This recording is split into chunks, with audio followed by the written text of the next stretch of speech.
Good afternoon, everyone.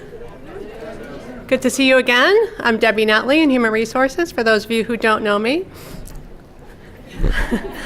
And I am thrilled to be able to introduce to you today Doug Harris and Gerard Harris from the Kaleidoscope Group. For those of you who have been at CNA for a while, the Kaleidoscope Group, and in particular Doug, is really a long, good friend to CNA who's been with us in and out of our doors a few times throughout our history. And I'll tell you what I appreciate the most about Doug is he can uniquely speak to your heart and your mind at the same time. There aren't too many people who know how to do that. So I ask you, as you're sitting here, keep both your heart and your mind open to what he's saying. Doug is the Chief Executive Officer of the Kaleidoscope Group, and Gerard is the Marketing and Sales Associate. Doug has over 20 years of experience in the diversity and inclusion area, consulting with companies and talking to people about opening their minds on the topic. I'm going to let Doug talk to you about the history of Kaleidoscope and what they're involved in. But to give you an idea about Doug personally, he is often called upon by local and national newspapers, TVs, and media outlets to talk about diversity and inclusion. He's someone who walks the talk. He's involved personally in a lot of support organizations for students. He's worked with the Chicago Catholic Schools and a mentor in the Learn Charter Schools. Kaleidoscope has also formed an organization, and I'm looking for it, the Youth Practice, the Kaleidoscope Group Youth Practice. So at his personal life and in his work life, he walks the talk and what's important to him. And to remind you, we're here today as part of a series of Lunch and Learns to get us all to think a little differently about diversity and inclusion. This month we're honoring African American History Month, and we're going to be picking different groups to honor and celebrate during different months throughout the year, all in an effort to get us to respect, celebrate and understand our differences and leverage them, and open our minds to different ways of seeing things, different ways of thinking about things, and different ways of talking to each other. So Doug is much more in person for you to listen to today, so I will ask you to welcome Doug Harris. Thank you. Thank you very much, Doug. Good afternoon. This is kind of cool, man. Like, hey, I like this, man. I'm on TV. All right, let me go to the next slide here. Okay, a little bit about our background as an organization. We're going to jump right in. While you're eating, hopefully things will be said, as Deb mentions, that gives you a new way of seeing the topic and hopefully give you a new way of playing a more important role in driving more inclusion in your organization. So our background as a company, we're a full-service diversity consulting firm, headquartered here in Chicago. And we were founded by Bee Young, who is my mentor. She will be celebrating her 80th birthday this year. And she says her name is a command, Bee Young. And so, good. That's my test for the group to see how if you're all right, okay. We're certified minority-owned business, which means I own it. And that was a hard process here in Chicago because they have to take pictures of your family and everything to ensure you're a minority. We've assisted organizations for over 30 years in this space, 24 full-time people, 55 associates located across the globe. So we also do this work globally as well. And strategic alliance partnerships for specialized needs, okay? Here's our team. I have with me today Gerard Harris, if you stand up. This is my son.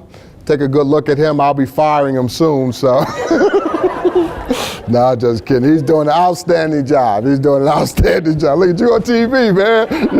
You like that, huh? All right, good deal. Our vision as an organization is to free the human potential. Free the human potential. So often people are in organizations feeling almost caged in, like they can't be themselves. Hi, we call it pity, pity, poo relationship. Hi, how you doing? Pity, pity, poo. Had the family, pity, pity, poo. And people aren't really being real and having dialogue that can really create change. So how do we create environments that can free the human potential? And we'll be sharing a little bit about that as we go through the day. Our strength is real people, real conversations around real issues to create real change. And again, this will be kind of a fabric of what we share with you as we go through it. Just a few of the clients that we've worked with over the years. different industries, different sizes. I think we had about 340 clients that we've worked with over these 20 years, just focusing in the area of diversity and inclusion. All right, now you have a remote. So this is your first time to vote. Are you happy to be here? So all you have to do is hit 1 or 2, and it'll take your vote. If you want to change, just hit it again. It'll take your last vote. So not like we do in Chicago, we vote 6 times. You can only vote 1 time. Hit your last vote and it will take, okay?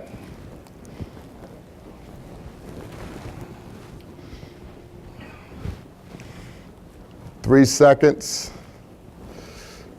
All right, let's see what we got here. Look at that. Who's that unhappy person? I'm going to find them somewhere. They're probably in the corner. They don't like their lunch or something like that. Okay.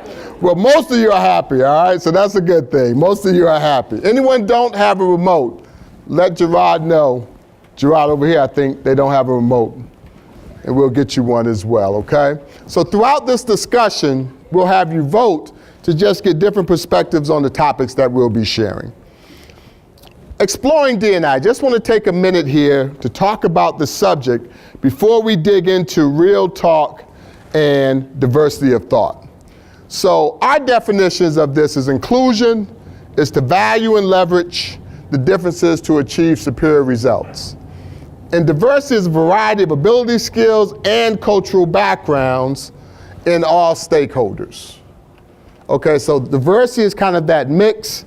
Inclusion is what you do with it. When we look at diversity from a dimension standpoint, we look at it very broadly. Primary dimensions, those things which are more regulated. Secondary dimensions, those things which make you who you are, but not really in the workplace. Workplace dimensions and style. So we're really trying to broaden it beyond just regulated groups. Now, one of the things that often is asked of us, and this is kind of a tone setter for our day, is what is the difference between engagement and inclusion? Because almost all organizations are addressing engagement, and is there a difference between engagement and inclusion? And we believe diverse representation and engagement together creates inclusion. So if you are not diverse and not engaged, that will be called archaic, which means you probably won't be around long, okay? Now, if you're diverse but not engaged, you now have a revolving door. So people will come, but then they'll do what? Probably leave. What do you think we call the group that's not diverse but highly engaged? Any thoughts? All right, I'll give you an answer here. Traditional network.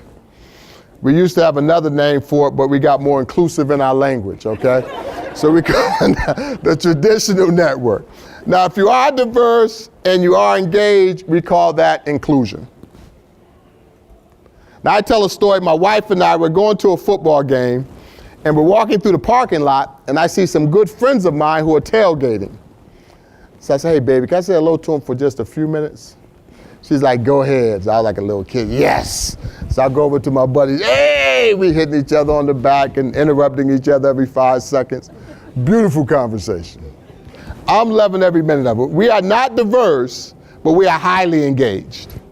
So I said, hey, I got to go to the game with my wife. I go back to my wife. She said, that's one of the worst conversations I've ever seen. Now, if we all invited our wives or significant others to the game, we'd have to change the rules of engagement in order to be inclusive, right? We have to change it. We don't want to do that. We just want to find women that like football. We don't want to shift our ways to bring into fold all the different talent and ways of doing things. So inclusion means also adjusting some of your ways in order to bring everybody to the table. I want you to think about CNA as an organization and which one of these boxes best represents it. And then we're going to have you vote. Archaic, revolving door, traditional network, or inclusion.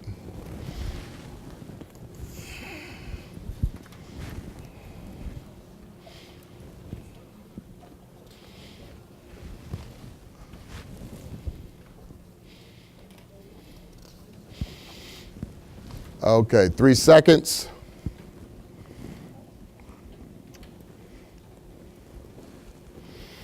All right. So we have diversity. I'm trying to figure out what do I say about these numbers.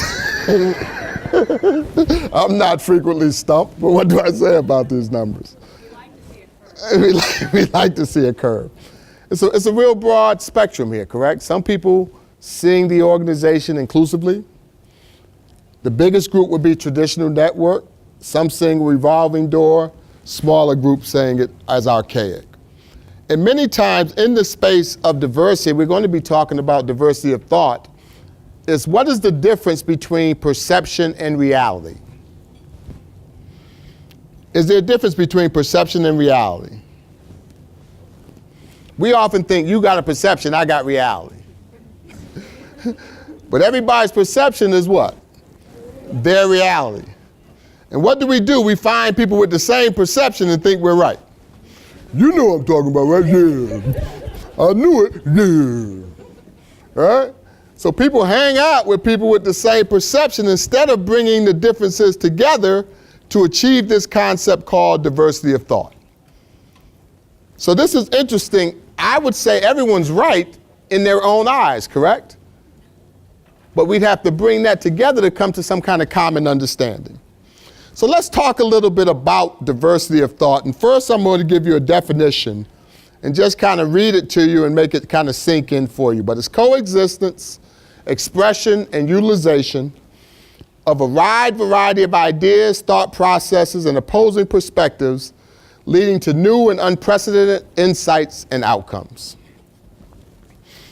You know I did not come up with that, all those pretty words in there. But the key thing here is it comes up with unprecedented insights and outcomes. My father used to tell me, if you give me two people who think alike, I don't need one of them. Right? Y'all get it, it's coming around. But the reality is that you need different perspectives if you're going to come up with different ideas and different solutions, all right? Is diversity of thought valued here at CNA?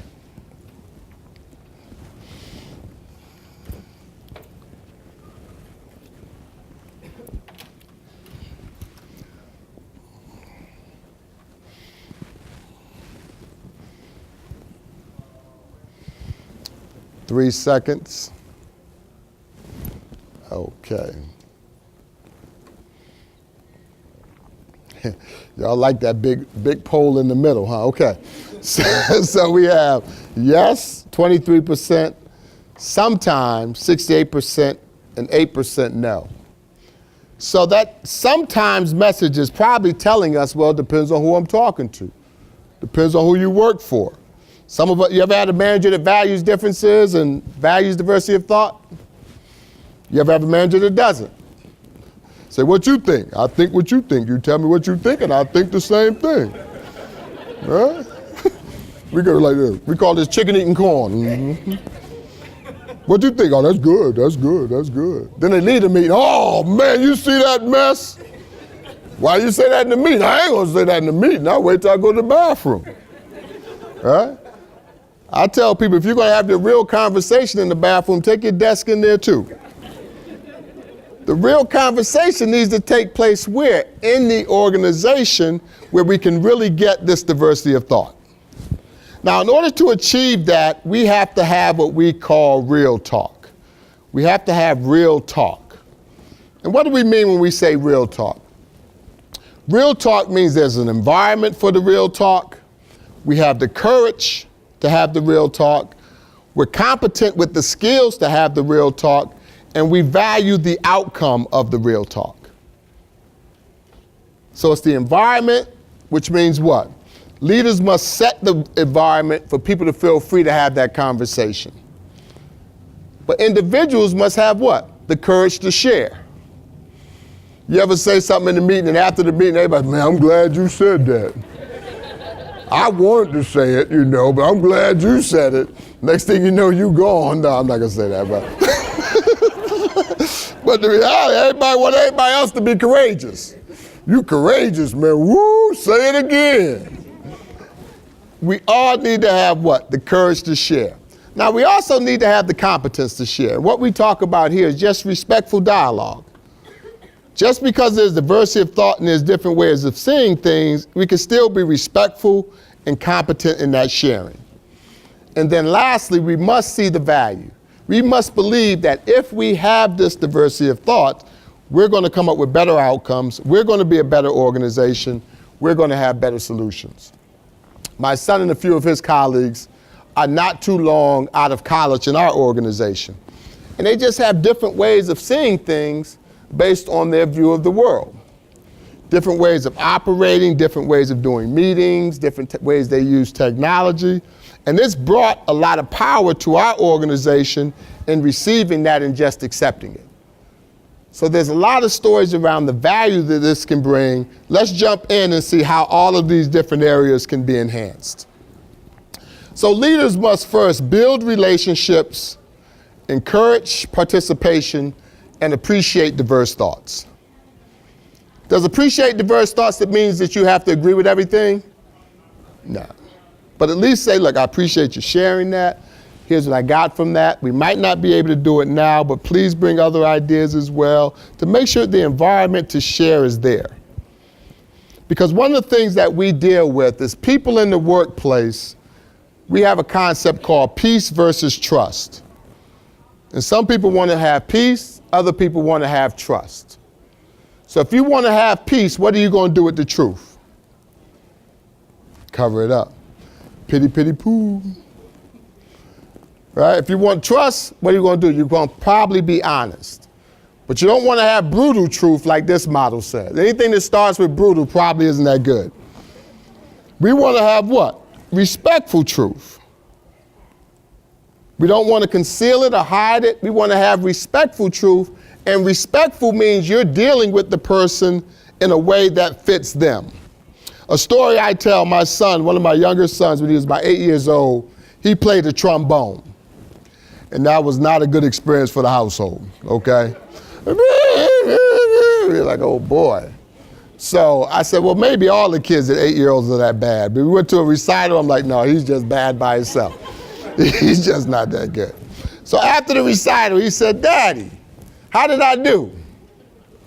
I said, well, son, you keep working like that and putting that effort in, you'll be good at everything you do. He said, that's good, Dad. Now, how did I do? I said, well, son, as I looked at the other kids, you're probably a little behind them now. So if you want to get to that place, you're going to have to practice even more. But again, the way you're working at it, I think you can get, good at it. It might not be for you, you might want to do something else. But that's where you are now. That's respectful truth. I could have told, man, you pitiful, but no. That would kill his spirit, correct? That would kill his spirit. So when you tell the truth, you can be respectful, kind, and compassionate while doing it. He ended up quitting and the whole family was happy. But the reality is we need and we owe people the truth. I'll make this statement to you. The person that you tell the truth to will be the person that you promote. Let me say that one more time. The person you tell the truth to is the person you'll promote. The person you pity, pity, poo, hi, how you doing? Good, good. They'll be in that job for a long time. All right? Kumbaya hug for everybody. I'm going to go to my next slide here, okay? How often is the truth shared here at CNA? Very often, sometimes, hardly never.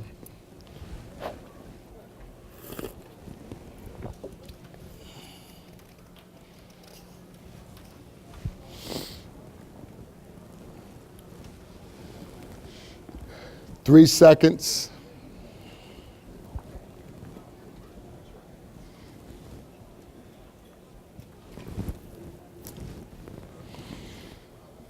Sometimes. Runaway winner at 60%, often 33%, hardly never 8%. Very often got a real resounding response, didn't it? I guess I'm the only one laughing at that joke. Let me get a little bit more tea before I lose all my friends up here, okay? Now, there is a business impact on this chart. There's a business impact on this chart. I believe we live in a world of good people wanting to do the right thing, but there's barriers that stop us from bringing our real truth to the organization. And those barriers impact our ability to be as powerful as I believe we can. So this is saying, hey, you know, what's going on? And what do we individually start to think about and do to get more of an environment where we can create this environment of truth? Now, let me share this with you as well. We're all many times waiting for somebody else to get that set up for us versus participating in it and having the courage to kind of be a part of it. So let's talk about courage a lot, or a little bit, as it relates to creating this environment for real talk. Courage. Now, do we have the mics around? I'm gonna ask a question for the group and see if I can get a couple of responses to this. Oh, after this vote here, how courageous do you feel? Personally, how courageous do you feel? Not courageous, somewhat courageous, courageous, and very courageous.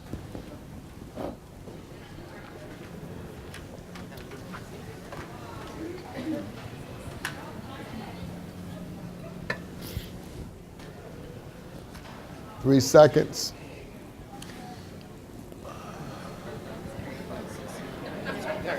Somewhat courageous. Okay. All right. Let me ask this question. What words come to mind when you hear the word courage? And what does courage look like in the workplace? So this is the question. I want to get a few responses from the group if I could. What words come to mind when you hear the word courage? And what does courage look like in the workplace? There are people here who are on CNA TV, so we're going to ask that you talk in a mic so that they can hear your responses. Okay? So raise your hand quickly if you have an answer to either one of these questions.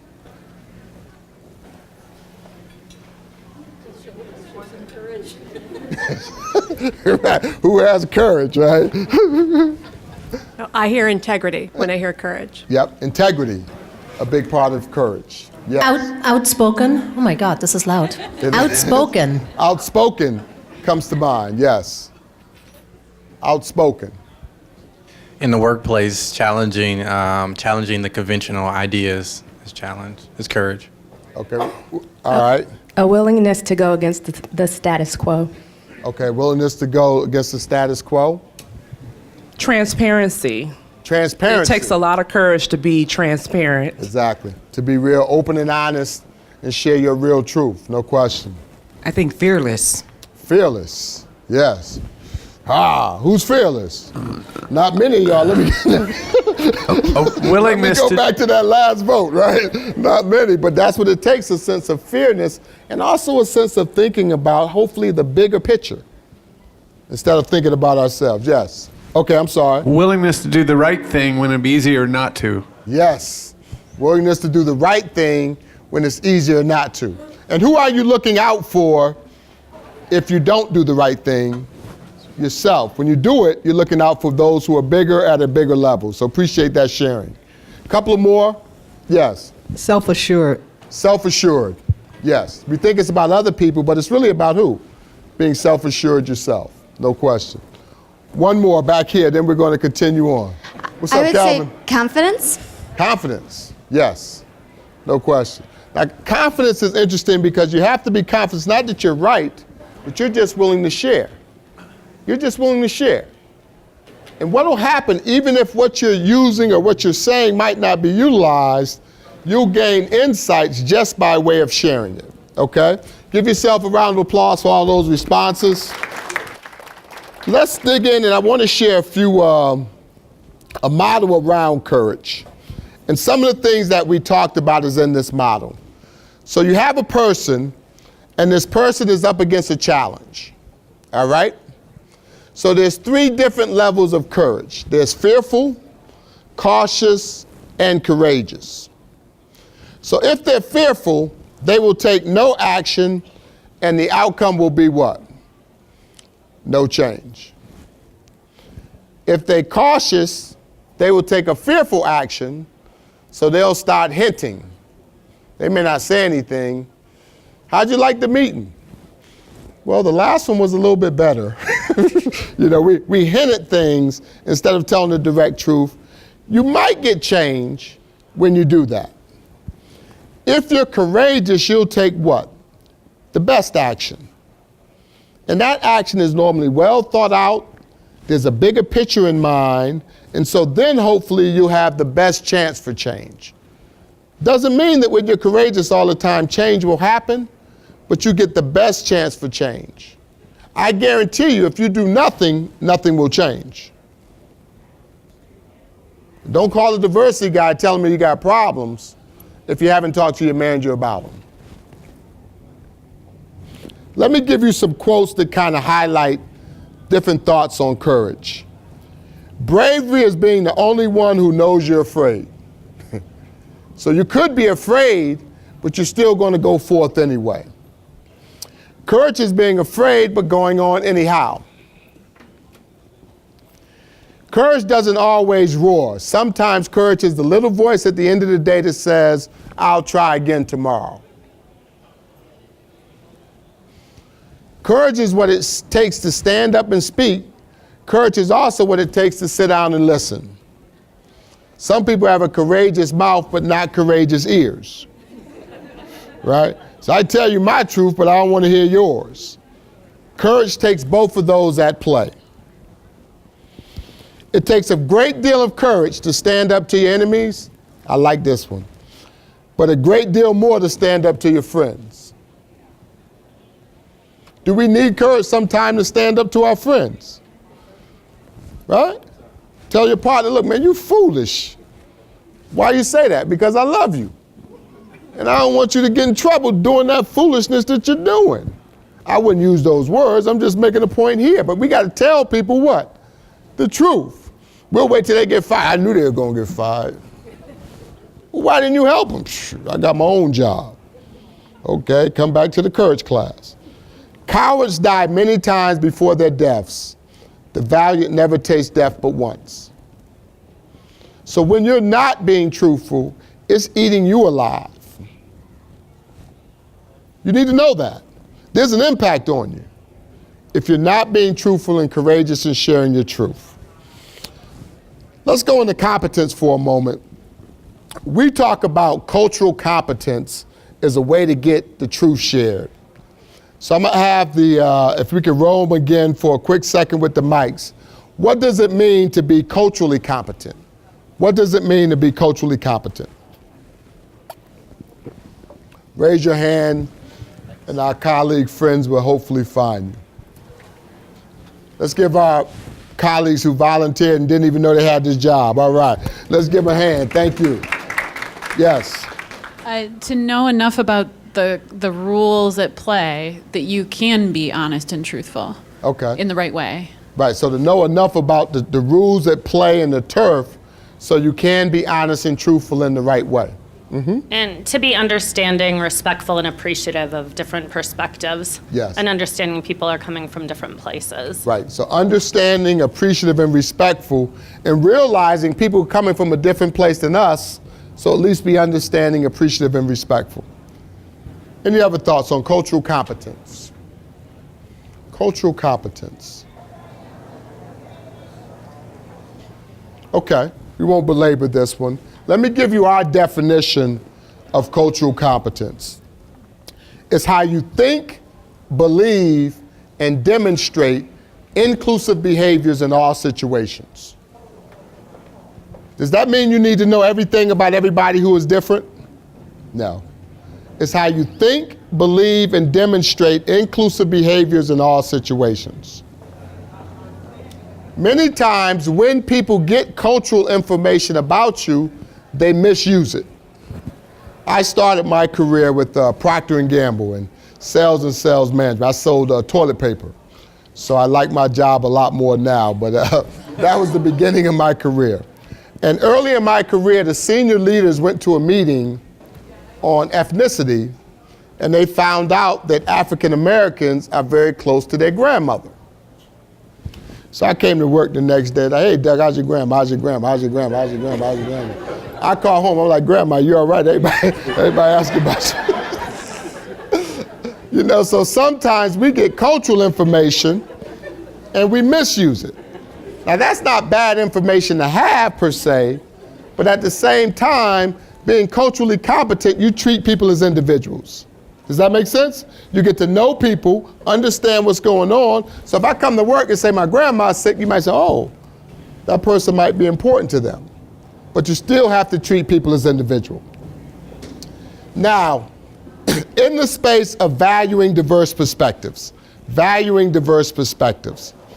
there's stages that you go through in that process. And to talk about this model, I'm going to talk about a manager who was very serious, no nonsense guy, and he had a very happy-go-lucky guy come to work for him. Okay? So the first stage is sameness, and what that would look like, he said, man, something must be wrong with this guy being as happy as he is.